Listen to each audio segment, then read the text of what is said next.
అనుకోకుండా ఆ గాలిపటాన్ని అందుకునేటువంటి క్రమంలో ఆమె 2 చేతులు వెళ్ళి కరెంట్ తాగినాయి. సో చేతులు ఇక్కడ కొట్టేది.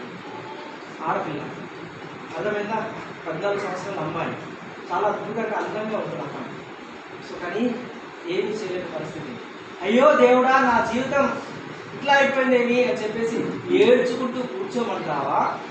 వచ్చినటువంటి పరిస్థితులను పక్కన పెట్టేసి ఇంకా నాకు చాలా లైఫ్ ఉంది అని చెప్పేసి ముందుకెళ్ళమంటారా? ముందుకెళ్ళాలి. తీసుకున్న నిర్ణయం కూడా అదే, అందరితో ఆగిపోలేదండి. సో మెల్లిగా మెల్లిగా మెల్లిగా ప్రాక్టీస్ చేసింది. ఏం ప్రాక్టీస్ చేసింది తెలుసా? కాళ్ళతో బ్రష్ చేయడం నేర్చుకున్నది, కాళ్ళతో రాయడం నేర్చుకున్నది, కాళ్ళతో దుస్తులు వేయడం నేర్చుకున్నది, కాళ్ళతో ప్రతి పనిని చేయడం అలవాటు చేసుకున్నది. అదే కాళ్ళతో ఈదడం నేర్చుకున్నది.